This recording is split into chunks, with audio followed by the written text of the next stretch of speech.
So, welcome to the CSS Development in Action webinar series. Today's webinar is on high risk feminism in Colombia. Quite a different topic, and the focus is women's mobilization in violent context and the lessons learned. This webinar will address the CSE theme strengthening global peace, security, and governance. Presenting this webinar today, we have with us Canadian Commonwealth alumnus, Dr. Julia Zulver. She will be presenting on her doctoral thesis on this topic. Julia is a Marie Skłodowska-Curie Research Scholar at the Oxford School of Global and Area Studies and the National Autonomous University of Mexico. I'm also really excited to mention that Julia recently won the Conflict Research Society Book of the Year prize for her book, High Risk Feminism in Colombia, which she will be sharing in this webinar today. Dr. Julia Zulver is a 2015 Commonwealth Scholar from Canada. She completed her DPhil in sociology at the University of Oxford. So as I will let Julia now begin with her presentation, but I would also like to remind you, if you do have any questions about the topic, about Dr. Julia's work, please do send in your questions in the chat box. Dr. Julia, over to you. Thank you so much, Eva, and thank you for organizing this and for inviting me to come back to this Commonwealth community and share, as you mentioned, some of the research that I was able to do during my PhD, in part thanks to this scholarship. So I'm very excited to come back and to present my book, High Risk Feminism in Colombia, Women's Mobilization in Violent Contexts, with you today. So what I am going to do to start is actually just read a small passage from two different moments in the book, in the research process, in the project itself. And I hope that in doing so, I can accomplish a few goals. One of them is to really give the context and to explain what I'm going to be talking about when I talk about high risk feminism in Colombia. And the second goal that I really want to accomplish, which has always been part of the way that I do my research and the way that I try to present my research, is to bring to the fore the voices of the people who I was working with. So these are stories, these are experiences, these are strategies of resistance that were shared with me through ethnographic research that I did over many years. And it's always important to me to make sure that wherever I go, whichever spaces, virtual or real, that I end up in, that these voices are the ones that really shine through. So I'm going to start, if you'll let me, just reading a small passage from the very beginning of my PhD research, and then a small passage from the end of, actually, I'd already finished my PhD. It was some postdoctoral research I was doing that also went into the book.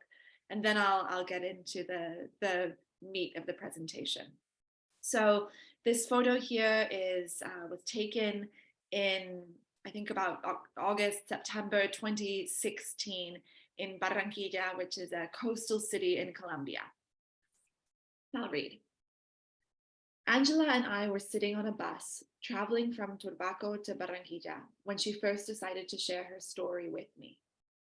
We had met a few months earlier when I first arrived in Colombia, and although we had spent lots of time together, she had never chosen to open up to me about her past. Originally from Magdalena, she and her husband were displaced from the countryside to an urban center after her family members were murdered by paramilitaries. In that city, her husband was killed, and she had to move again, this time to El Pozon, a slum near Cartagena, with her children.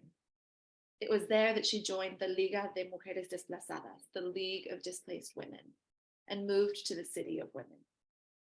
She told me about the early days of the city, when the women continued to be threatened by armed groups. Her words were clear. Despite so much pain, so many violations, so much damage, the voice of us women has always survived. We had woken up early and we were en route to a rally where women from all over the Caribbean coast would come together to express their support for the Colombian peace accords, which were being negotiated between the government and the rebel FARC soldiers. It was a moment of expectation, full of hopeful symbols. You can see here in the picture. Women wearing white, images of doves, and peace t-shirts bearing the messages "sí," yes, in Spanish. Angela told me that she had been reflecting on what the day meant to her. Behind every smile, there is a story, she told me. And then I'm going to take us to the opposite end of my research. So this was, I think, in late 2018, perhaps 2019. The other side of the country, Mocoa, which is the capital of a department called Putumayo, right next to the border with Ecuador, a province which has also been highly stigmatized and highly impacted by Colombia's ongoing armed conflict. So a few years later, 3-4 years later, I was with Sandra, and I'll read. Years later, at the opposite end of the country, Sandra and I were sitting in the office of a local government employee in southern Putumayo, near the border with Ecuador. The fan on the desk created a background of white noise that at times made it hard to hear her, particularly when her voice lowered as she spoke about memories of the past. I asked her to share with me how she had come to join the Alianza de Mujeres Tejedoras de Vida, the Women's Alliance of Putumayo, Weavers of Life. She told me of being kidnapped and sexually abused as a young woman. It was this experience that eventually led her to join the Alianza, where she was finally able to talk to other women about her experiences and find solidarity in group membership. For her, the traumas of the past were an intrinsic part of the reason why she joined the Alianza. Being part of this organization is dangerous for Sandra today. Only a few months before, she told me, armed men had entered her house and told her that unless she stopped her community work and joined them, they would kill both her and her daughters. While our conversation focused on resistance and resilience, it was clear that times were tense for Sandra. As soon as we left the building, we were accompanied by her government-issued bodyguards, who followed us a few paces behind as we walked to a small restaurant located on the edge of the town central plaza.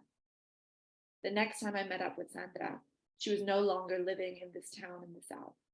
The threats had become too intense, and she had been forced to move to Mocoa, the departmental capital. So as you will have gathered from these two stories, these two experiences, the real backdrop to the book and to this research is Colombia's ongoing armed conflict. And some of you, I know that Colombia is not generally a focus country of the Commonwealth scholarship, but some of you may know about the conflict or have heard that actually the conflict in Colombia is over because of the peace process and the peace accords that were signed in 2016, shortly after I was at that rally in Barranquilla. And indeed, the peace process was negotiated between the FARC, who at that time was the largest rebel group, which had been fighting openly with the government for over 5 decades. It was negotiated in Havana between 2012 and 2016, and the accords were signed at that point in time. What we see when we look backwards and we look at Colombia's registry, where victims of the armed conflict have been able to officially register that they had suffered during the armed conflict in order to receive reparations. There are now over 9 million officially registered victims. What we see is that just over half of them were women. And when we look at these specific cases, we disaggregate them by type of violence. We see that there are over 34,000 registered cases of conflict-related sexual violence. And we know that the number is likely to be much higher than what's actually registered. However, even though Colombia is going through this transitional justice moment, or this moment of transitional justice, this moment of, in theory, post-conflict, we also see that since the signing of the peace accords in 2016, other armed groups, so different leftist armed groups, different right-wing drug trafficking groups, have begun to reconfigure. And violence in the last number of years has actually increased to levels that are much higher than those seen in the last decade or so prior to the signing of the peace accord. These groups have come in to fill power vacuums that were abandoned by the FARC when they demobilized. And these groups are competing for social and territorial control. So they're trying to get control of the land, the very valuable minerals and coca plants, which are used to make cocaine, and trafficking routes in these parts of the country. But also they're aiming to control and push into submission the communities that live there. And for example, what we see in Paz is a human rights watchdog organization based in Colombia, is we've seen since 2016 the extreme numbers of assassinations of social leaders and human rights defenders around the country. Last year alone, almost 200 were murdered, not to mention the numbers who have been attacked and threatened, bringing the total of murdered human rights defenders to over 1,000 since this supposed moment of post-conflict in Colombia. And so this is where my work comes in. I am interested in how women not only have suffered during this moment of armed conflict and this, again, sort of in inverted commas, post-conflict moment, but also how they've chosen to stand up to and resist that violence. And so if we go back to feminist security studies, feminist studies of international relations, studies of gender and conflict, we see that there are multiple scholars, many scholars who've investigated the ways in which women experience conflict differently because of their gender, because of these socially ascribed values of what it means to be a woman in the societies that they live in. So Cynthia Coburn told us that men and women die different deaths in conflict and are tortured and abused in different ways, both because of the physical differences between the sexes and because of the different meanings culturally ascribed to the male and female body. And as I was alluding to before, she also mentioned that the official end to a conflict, the signing of a peace accord, doesn't necessarily mean that violence abates for women. And she reminds us that sometimes the post-war period is better called interbellum, or between war. A pause between fighting begins again. And what I wanted to look at in my thesis and then the postdoc and the book project that I wrote, and I'll allude to this in the conclusion, but also in the research that I'm continuing to do now in different countries, is to understand not only that women are vulnerable for specific reasons, but also that given these social locations and given these contexts, that they're able to resist and mobilize and defend and protect themselves in different ways as well. But it's important to understand beyond what Cynthia Coburn was saying, why exactly is it that the women I was working with, these women in organizations like the Alianza or like the Liga de Mujeres Desplazadas, are exposed to particularly intense kinds of violence.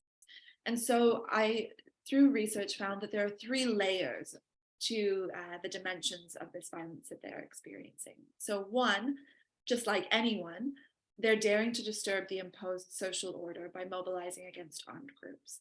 This would also apply to mixed organizations, to organizations of just men, but anyone who goes against what these armed groups, what the paramilitaries or the FARC or the ELN are doing, is seen as a problem or seen as going against the wishes of these violent military organizations. And so that's the first layer. The second layer, though, is that we see that it's women who are doing this. And in organizing and mobilizing and making demands for justice, women are transgressing the socially accepted gender norms by making demands.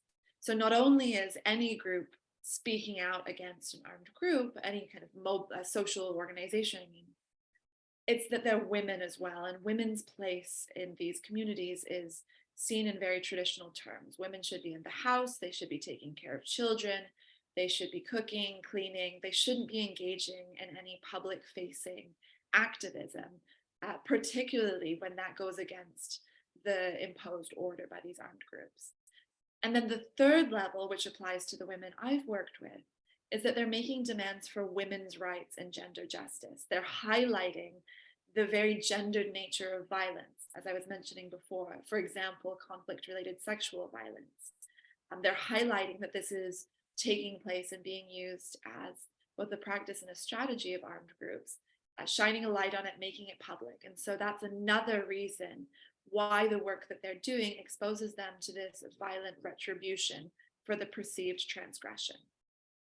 And so in all of this, during my research, I kind of assumed and thought that perhaps as a function of the fear of these different kinds of gendered violences, and also the socially dictated norms around gender roles and what it means to be a woman in these communities, we might predict that women lack the resources and the motivations to mobilize publicly, to make demands for women's rights and gender justice.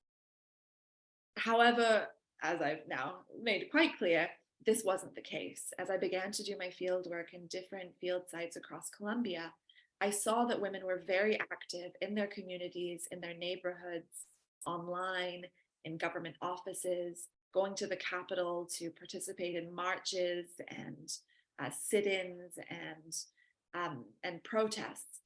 And so the question, or the research puzzle that really emerged, which this book and the project aim to engage with, is how do we explain why women put themselves directly in harm's way by mobilizing in these contexts? Why, when the response to acting collectively can be threats, stalking, violence, murder, rape, displacement, attacks on children, defamation, doxing online, why do women decide to assume this risk and mobilize anyway? And this is where I really developed the framework that I call high-risk feminism. So the first thing I did was, after all of this research, I went back to the large and growing body of literature of gender and conflict studies. And on the other hand, as a sociologist, I also went to studies of social movements. And particularly, I looked at high-risk collective action. So protests and mobilizations and mobilizational actions in these contexts where the stakes are high, effectively. And I brought these two together and I overlaid them over the long-term ethnographic research I was doing. And I found that leadership is critical when it comes to convincing a specific population to mobilize, despite the risks that this entails. And these leaders who I met and I interacted with and I continue to work with in Colombia and beyond now, help women, everyday women who have been victimized by the armed conflict, to justify their decision to participate in these groups by highlighting the comparative benefits of mobilization to those who operate in a domain of losses where non-participation does not guarantee safety. So that's a bit of a mouthful, and I'm going to break it down. Effectively, what these leaders are able to do is they're able to highlight that the difference between mobilizing and not mobilizing, so joining one of these groups and not joining one of these groups, is not black and white. It's not, if you don't mobilize, if you don't participate, you're safe. And if you do join our organization, our group, and you mobilize, you're going to face all of these dangers. This is where the domain of losses comes in. And I'm not going to get too much into the weeds with some of the theory, but I looked even into behavioral economics when it came to understanding people's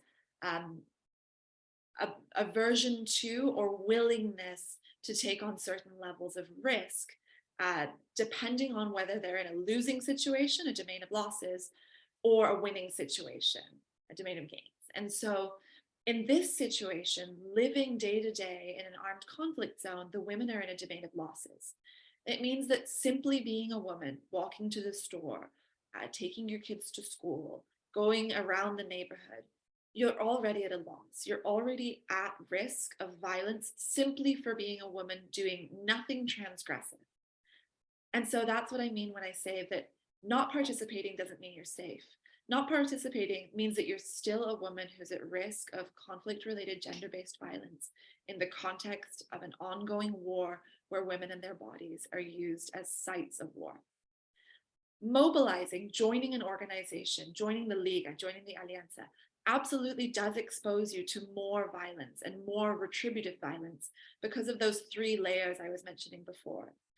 But if you look at the difference between not mobilizing and mobilizing in this domain of losses where being a woman is dangerous anyway, this differential is actually quite small. And this little difference here can be offset by the potential benefits, both material and non-material, that only come to those who participate. So they're club good, you might say, if you're looking at political science ways of understanding cost-benefit analyses.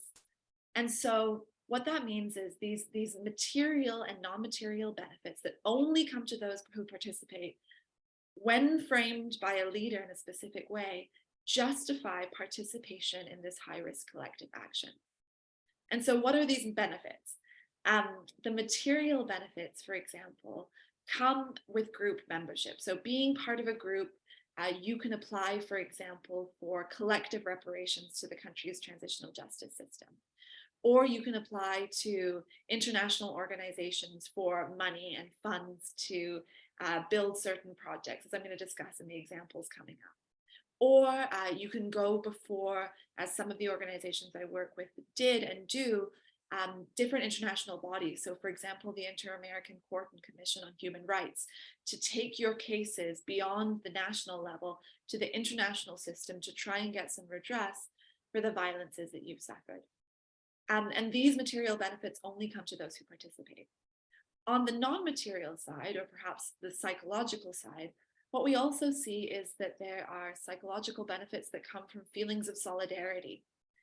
There's a building of collective identity that comes together when women who have been isolated in their experiences of victimization finally recognize that it wasn't them, they didn't do something individual to deserve this, that this is a strategy that was being applied to lots of other women. There's bonds that can be built when women come together on a low level, when I say low, I mean grassroots level, and begin to talk about what happened to them and to engage in psychosocial healing programs, find psychologists, or based on their racial and ethnic and religious backgrounds, find different ways to begin to talk about and overcome and heal from some of these psychological traumas that they've suffered beyond the physical traumas. And so this is fundamentally what High Risk Feminism, the book and the framework, explain. Why do women participate in this risky behavior when we know that the risks are high?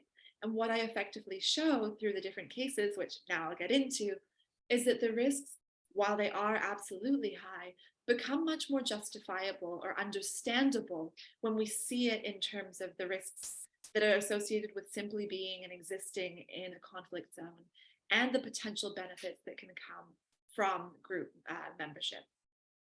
So there are 4 strategies of action, and for the sake of time, I'm not going to get into them today. I've touched on some of them as I was explaining in the last slide.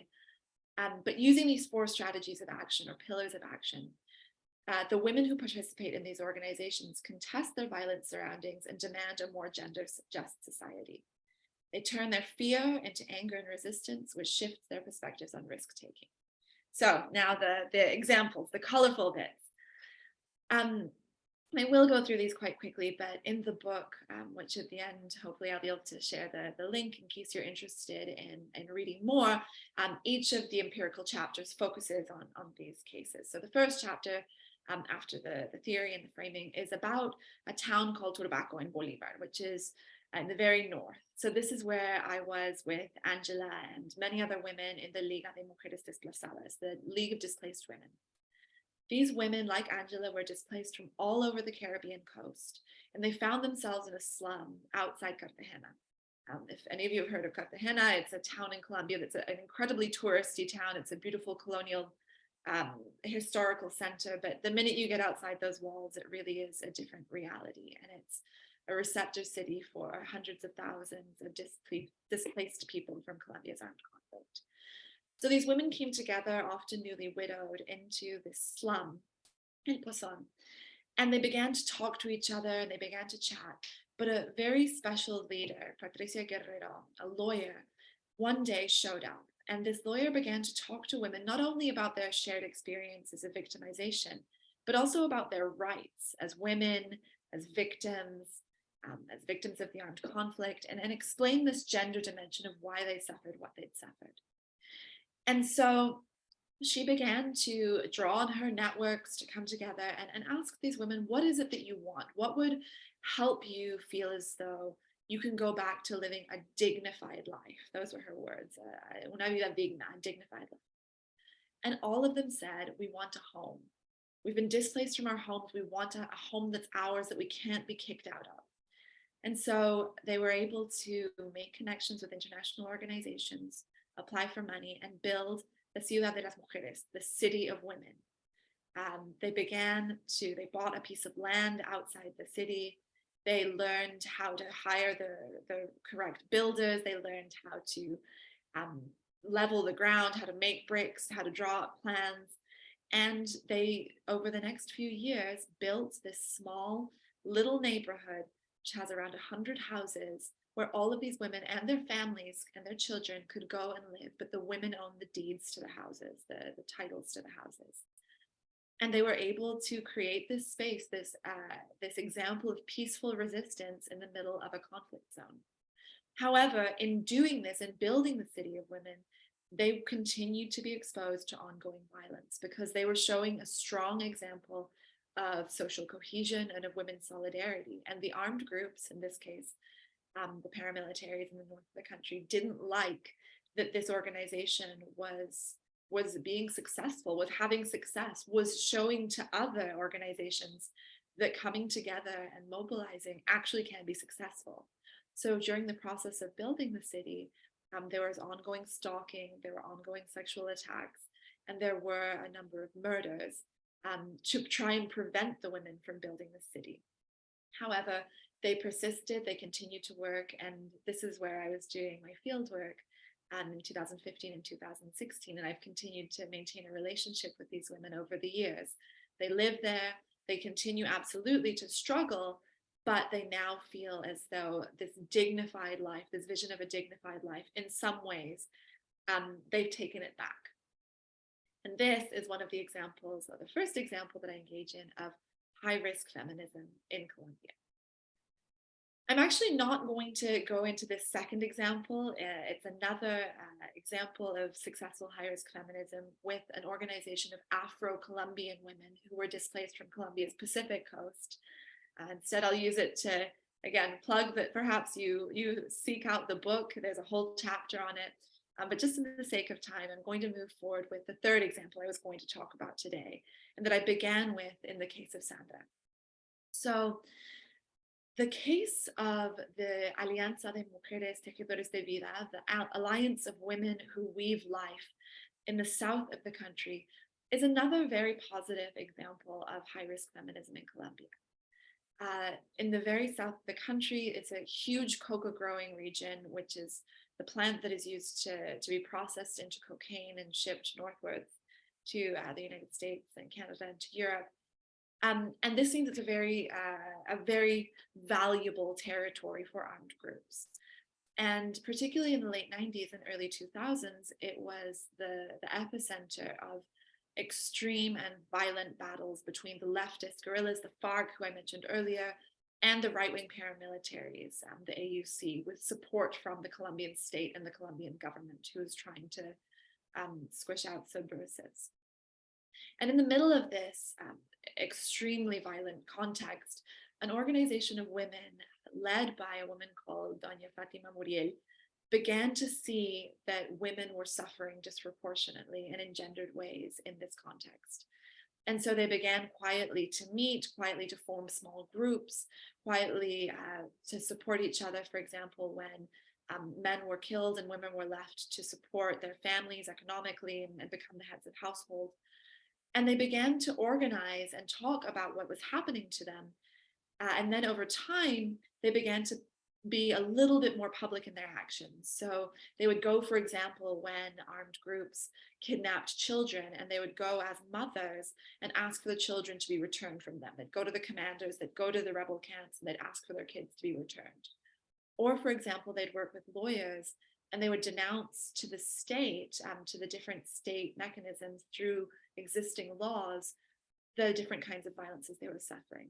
Eventually, they started to have marches in the departmental capital here in Mocoa, and they really worked to push for the peace accords. They actually were present. I mentioned that the peace accords were negotiated in Havana. They were able to send representatives from civil society to inform and to support some of those peace negotiation processes. However, what I really want to highlight with this case is not only the successful example of high-risk feminism, in terms of supporting, again, eventually women's political participation, women's economic participation and development, really pushing not only for kind of the war to end in the way that it was impacting women, but also beyond that, for women to be able to enjoy and to have guarantees of their rights that exist within the Colombian Constitution and different Colombian laws, not to mention the international conventions that Colombia has signed around women's rights, but also to push for empowerment and to push for women to be able to develop beyond those traditional understandings of women's role being in the home, taking care of children and cooking and cleaning. But as I mentioned in the case of Sandra, what we see is that as the FARC demobilized, as these women of the Alianza became more public, more public facing, more engaged and visible in their communities, they've started to receive extreme threats and attacks from different armed groups, including some of the drug traffickers, including dissidents of the FARC who have either remobilized or never demobilized in the first place. A whole host of armed groups who are now trying to gain control of this very, very valuable territory. The Alianza is being used as an example, effectively an example to other social organizations not to mobilize, not to contest that social and territorial control, or this is what will happen to you. And so when I was actually launching the book, the Spanish book, it's been translated and published by a publishing house in Colombia. I was back in December, and I was able to bring up some of the women I had been working with in Putumayo to the capital, to Bogota, where we did the book launch, and they were really highlighting that precisely because of the high-risk feminism that they engage in, they are now facing ongoing threats and backlash in the current environment. And they were asking for help and support from international organizations, and to the extent that I could, me in terms of being able to really shine a light on what's going on in this far-flung corner of the country, effectively in terms of, as I mentioned earlier, that the war has not ended in Colombia. The war has just reconfigured and has taken on different dimensions, and that this women's activism very much continues to be high risk and dangerous for the women in the Alianza and women all over the country who are continuing to participate in similarly violent and contested territories. So in terms of concluding thoughts, the peace accords in Colombia were widely and internationally heralded as being the most gender inclusive or gender sensitive in the world in the history. And this very much is true. It was the first peace accord, for example, to include LGBT rights and attention and a focus on how LGBT people had been impacted by the armed conflict differently. It had a very strong cross-cutting focus on women's, not only their experiences of violence, but also their need for focus on women and women's situation in this post-conflict moment.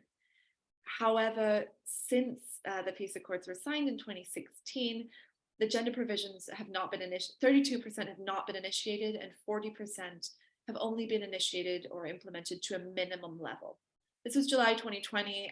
However, I would suggest from my ongoing research in Colombia that while advances have been made, they're not anywhere near what they should be. And so again, as I mentioned, there are women all over the country continuing to participate in rights organizations and make demands for gender justice and women's rights, who are putting their lives on the line to do so and are not reaping the benefits of this gender sensitive peace accord.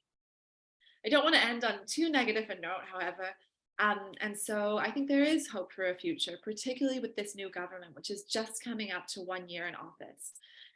Gustavo Petro and Francia Marquez they're the first leftist government in the history of Colombia, and they ran on a platform of total peace. So effectively, after 4 years of a conservative government who didn't particularly implement the peace accords as they were written, this new government has really run and is implementing the provisions within the peace accord to the best of their ability. And Francia Marquez, and if anyone's interested, I can send some work and some research that I've done about her election after the webinar. It's a very interesting figure because she herself is Afro-Colombian. She is a victim of the armed conflict. She very much comes from civil society organizing and activism. She's poor. She's a single mother, and she very much represents what it means to be, in terms of her own identity, a victim of Colombia's armed conflict. And she's the first person who's really vocally come forward to take on that role and to say, as a poor, Black, marginalized rural activist, I now want to be in one of these seats of power. And I see and understand firsthand what it means to have lived these situations. And I'm going to work in my government to remedy these situations. So she has, in Colombia, which is a very polarized country politically, she has been a polarizing figure. However, I think that it's an incredible step forward that someone like her has, for the very first time, been able to take on this incredibly powerful role, the role of Vice President of Colombia. And hopefully over the next few years, we'll see that some of these peace accord provisions for women will be implemented to the best of their ability. And now I know that, as Eva mentioned, Colombia is not usually a country of focus when we talk about the Commonwealth scholarships and where I'm sure many of you are signing in from, or the work that you're doing. But I absolutely think that there are broader applications and implications to the research that I've done on high-risk feminism. Effectively, in terms of policy, one of the most important things is that it's always so important to center women's conflict experiences at the heart of policy responses and not as an afterthought. What I mean by that is it's not enough to look at a conflict and think, okay, how do we get the actors to stop fighting, using often this very masculinized version or understanding of what these wars mean and how different military actors are functioning. And then we can sort of take care of the women and the women's issues afterwards. No, what this shows is that women's experiences of conflict, as I mentioned, are at the heart of what a conflict means for its civilians, our country's civilians, and also therefore need to be included in the way that we respond with humanitarian aid, in the way that we respond in terms of including women in meaningful positions in the negotiations of peace accords, and then in the implementation of peace accords. And there's a lot of evidence in existing research which shows that when women participate in peace negotiations and as peace builders and implementers in its aftermath, that these peace accords are significantly more likely to last a longer time and to be more comprehensive in terms of shifting around some of the structural development issues that often underlie the reasons for conflict in the first place. And the second implication that I really want to highlight is that peace building, or being a peace builder in these, again, inverted commas, post-conflict moments, or so-called post-conflict moments, can be incredibly dangerous work, especially when linked to the promotion of gender justice. As we see, I've talked about many of the women that I work with continue to be under threat and under attack in ways that they have been under attack for years, and were under attack in the very heart or kind of heightened moments of Colombia's official armed conflict. And so it's really important then to engage in conflict-specific analysis with a gender focus when we think about what it means to protect these peace builders. I won't get into it too much because I know I'm running over time, but if we think about the United Nations Security Council resolutions around the Women, Peace and Security agenda, there's this huge promotion of women peace builders going in to engage in social cohesion and the rebuilding of social fabric, it's often called, in the aftermath of conflict. However, this needs to factor in that women, in doing so, continue to expose themselves to risks of violence and guarantees of protection, which are always going to be specific to the particular communities that they live in terms of what those particular risks look like, very much need to be at the heart of the promoting of this agenda, both at the international, national, and local level. Money that goes to these women's organizations, and we saw in Colombia that money really flowed in for the international community after the peace accords were signed. This money needs to be sustainable and flexible. It needs to understand, for example, that women often have multiple children and need to travel to and from events and meetings, and their engagement in these organizations and this peace building with children, and that needs to be financed. Or, for example, that programming and workshops and events might need to be held after school hours or on weekends when women aren't expected to be in the home. This funding also needs to be flexible in the face of shocks.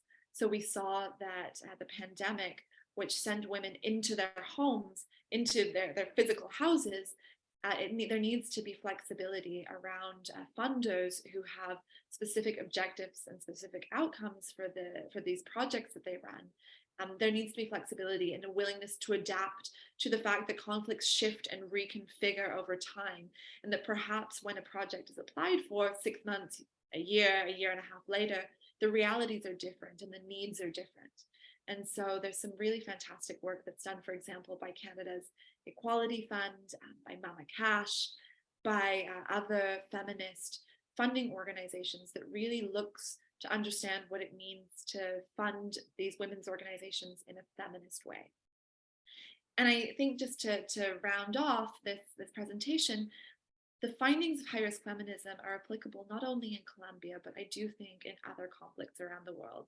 So we see that in Afghanistan, for example, women have gone out in the face of the Taliban, for example, to lobby for and push for women's ability to continue to engage in educational institutes, to continue to study. This is clearly an incredibly high-risk thing to do, but they are out making these demands on a very hostile and violent government. We can see that in Ukraine, within weeks of the war starting, conflict-related sexual violence and other forms of gender-based violence were widespread and rampant. And we see that feminist organizations, both within Ukraine and also in exile, are doing the high-risk work of continuing to promote that women's experiences of conflict are at the heart of our understanding of the conflict and our response as an international community to this conflict. I'm actually going to be speaking to a number of Ukrainian feminist activists in the coming weeks, and I'm really excited to engage with them about what it means to apply this framework that I developed in a very different context to the work they're doing. And then finally, the framework, I think, applies not only in traditional or kind of easy to understand conflict or war situations, but also in non-traditional conflict settings. So in Mexico, where I'm currently based and living and researching, in Central America, in Brazil, beyond, I would love to hear, I see that there are 31 of us, I'd love to hear in the comment section or the question and answer section if any of this resonates with some of the work that you're perhaps doing or that you've seen in your home countries. I'm currently working in Mexico with the mothers of disappeared.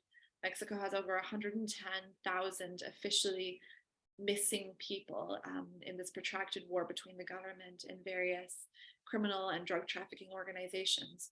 And it's often, very often, the mothers who go out to make demands on justice, demands for knowledge about their children, and even to physically dig in the deserts and the swamps in their communities for the remains of their children. And so I've been working with them because precisely in doing this work and looking for their children and highlighting this injustice, they themselves are targeted with ongoing and horrific violence for daring to contest the social order that's imposed by these different armed groups. So with that, I'm going to, oh, I forgot that I put this slide. Here's the book, English. Here, I have it in my hands as well. If any of you are Spanish speakers, which in this community, I'm not sure we're going to have a ton, but if you're interested in finding the book in Spanish, it's also available, and I'm happy to send out links to find it, to read more. And just to round off, I wanted to say again, thank you so much to Eva. Thank you so much to the Commonwealth Scholarship Commission for inviting me to speak in this Development and Action webinar. Thank you all for coming. I know for some of you it's early, some of you it's late.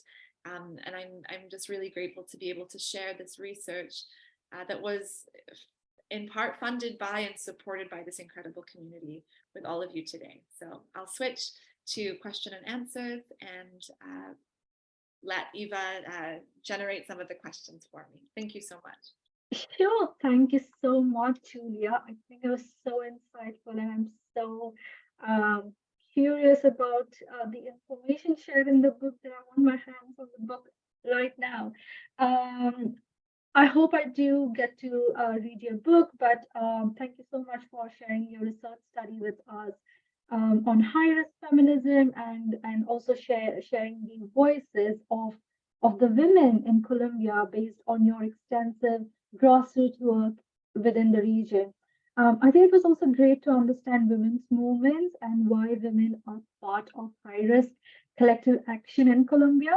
And although we did mention that it is quite a different perspective in the sense that Colombia is not a Commonwealth country, but nonetheless, I think we can all definitely understand it in the wider context and also understand high risk feminism and women's fight for justice and what this means across the Commonwealth, across the wider globe, and also the collaborative action or efforts that is required to support women's movement. So thank you so much for sharing this.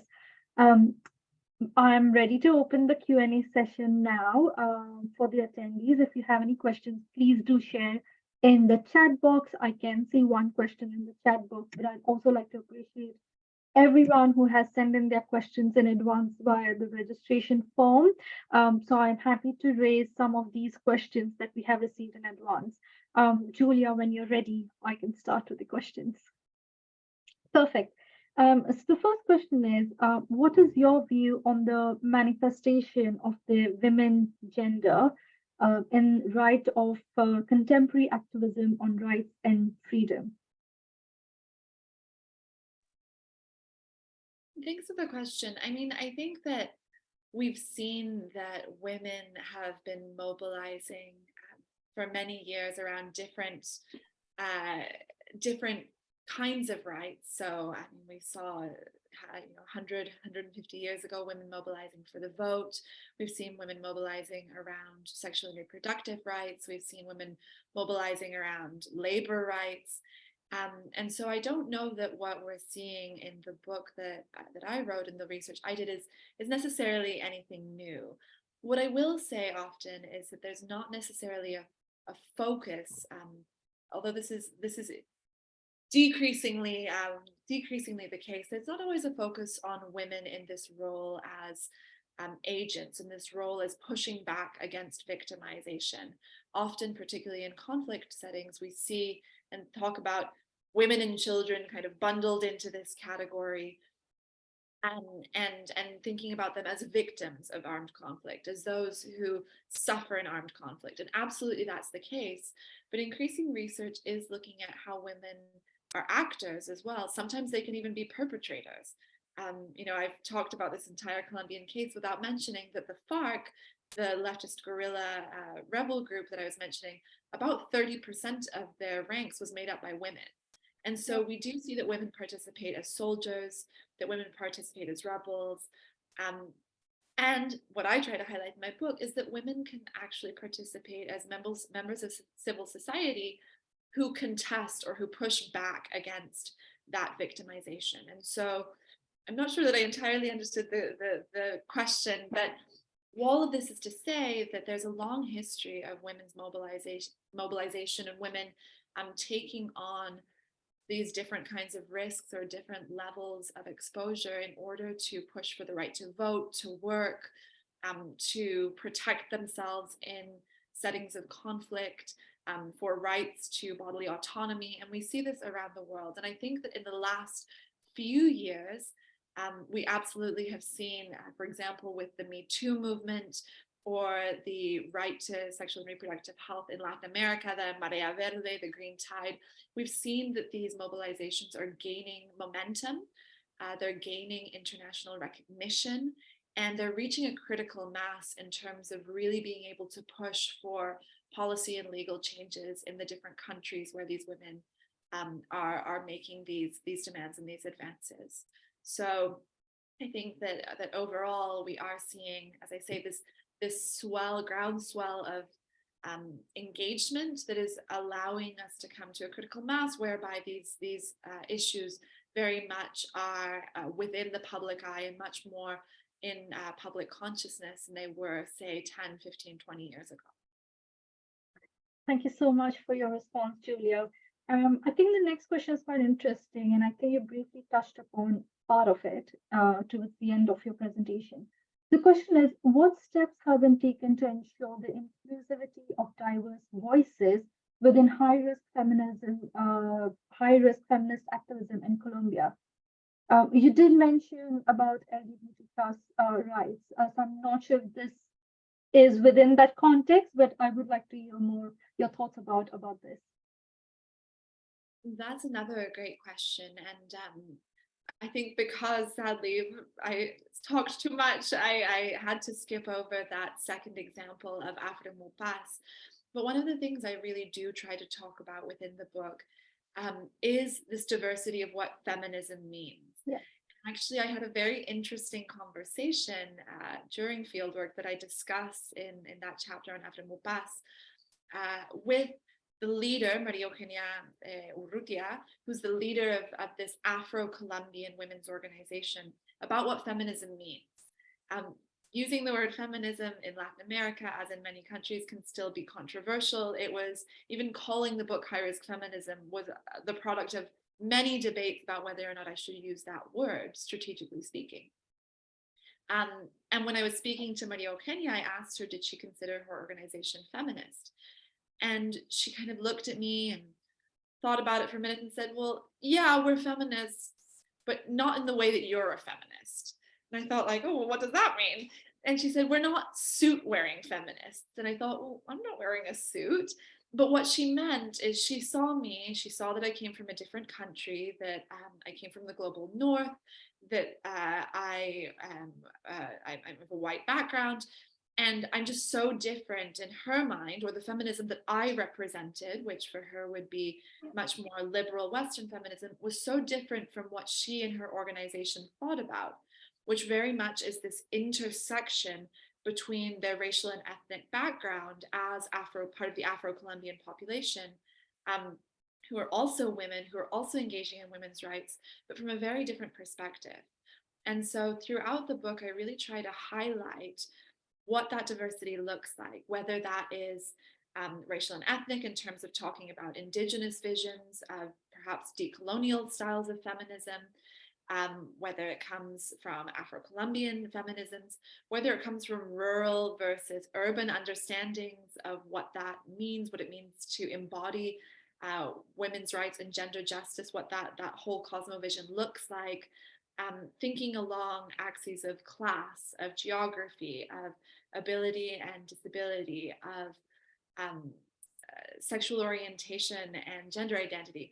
I do really try to focus on that. And I think that, again, high-risk feminism can be a very broad church. It's a label, it's a framework, but I think that there's absolutely room within this framework to include these diversities of experience and expression of perhaps not feminism, but feminisms in the plural, so that it's not any normative view of what gender justice or women's rights looks like or should look like, so much as an understanding that based on specific and particular positions within society, and the norms that are associated with that. So what it means, or what it day-to-day the realities are of being, for example, a member of the LGBT community in a conflict zone, how those experiences translate into risks of violence, and also translate into expressions of activism and expressions of making demands for justice within that entire context. And so that's kind of a high level way of saying that I hope, and my hope with the framework is that it can apply to different and diverse expressions of what feminism means to that particular individual. And that doesn't even need to necessarily be a woman. It can be, men can, I also think, engage in different expressions of high-risk feminism as well. But that's probably a discussion and a thought experiment for a different day.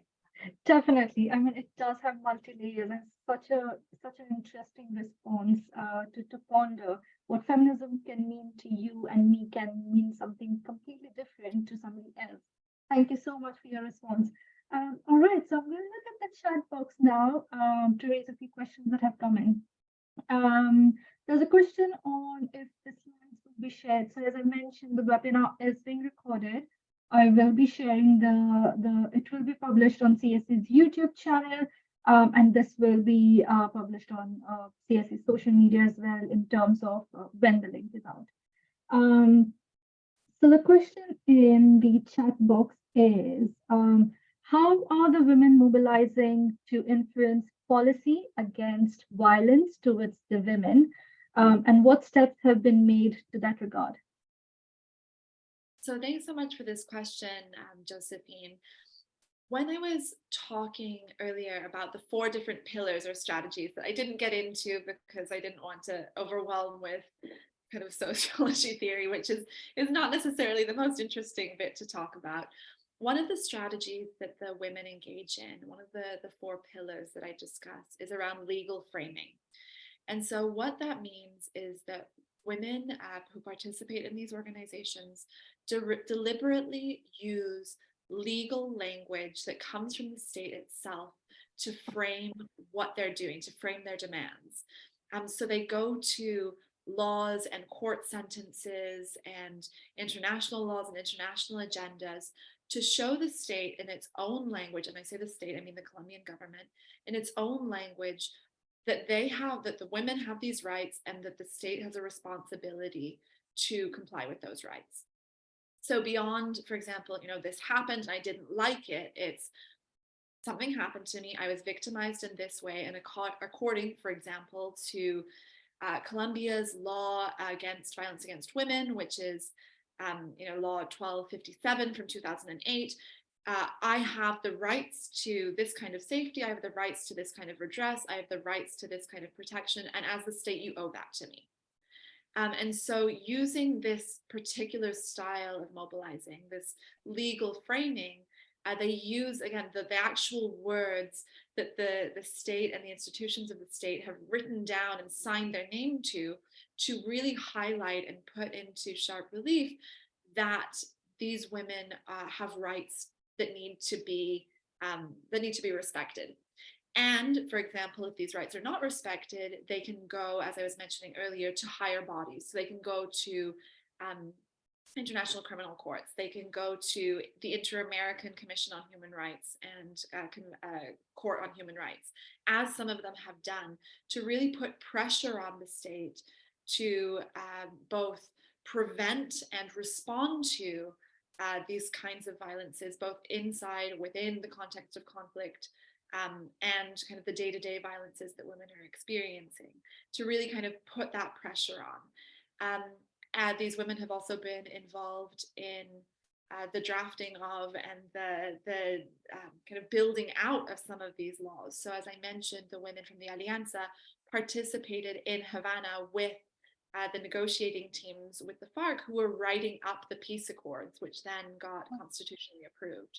So one of their strategies very much is on this legal basis, this kind of generating legal precedent to really highlight those responsibilities of the state. And that's one of the ways that these organizations direct and shape their mobilization.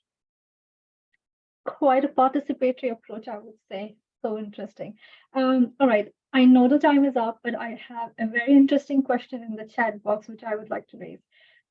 So the question is by Gideon, and Gideon is asking if your research studied any outcome related to the impact of the high-risk feminism on the behaviors, beliefs, and the mindset of the children raised within this context. Oh, that's such a great question, Gideon. And I think about it a lot because, as I think you're alluding to, this has been such a protracted conflict that children who were born in the 80s and 90s and early 2000s are now grown-ups. And many of them are participating alongside their mothers in these organizations. I haven't specifically focused on this in my own work. I would love to, but that opens up a whole other can of worms. But I think that there's a lot of research to be done, not only in terms of how, conflict, children who are raised in conflict, their belief systems and kind of how they understand the world. There is a lot of interesting research about that, particularly in Colombia. So if you want to reach out afterwards, I can direct you to some of those studies.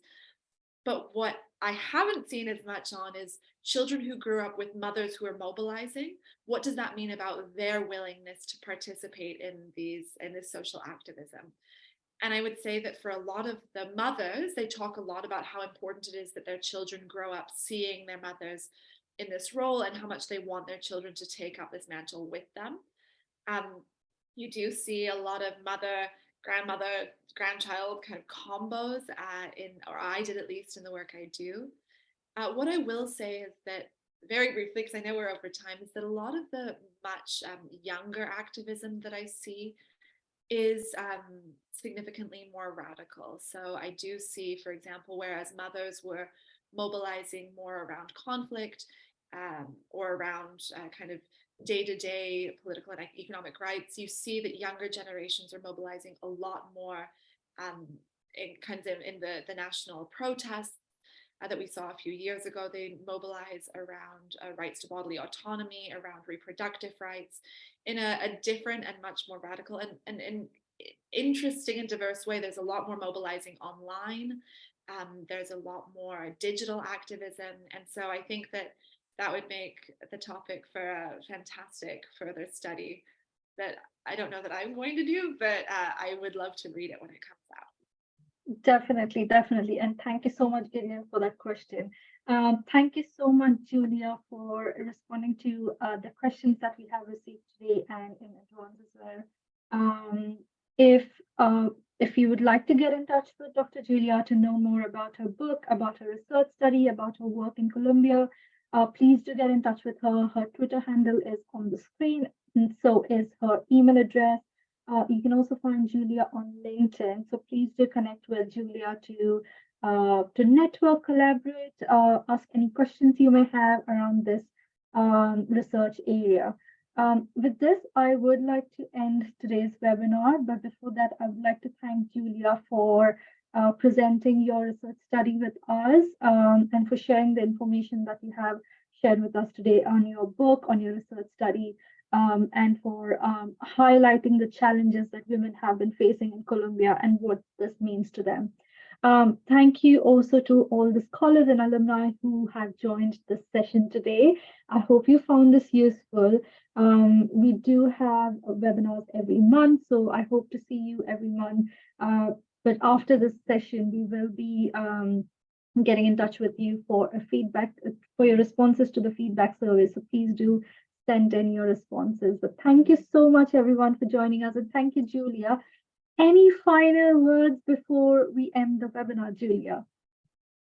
No, just to say thank you so much for coming and thank you for the invitation. And as Eva mentioned, my email's here if you'd like to continue to be in touch. I'm always happy and excited to be in touch and to collaborate, particularly with people who are in this same community that I'm so excited and honored to be a part of. So thank you for the invitation. I hope that we continue to chat and dialogue about it. Definitely.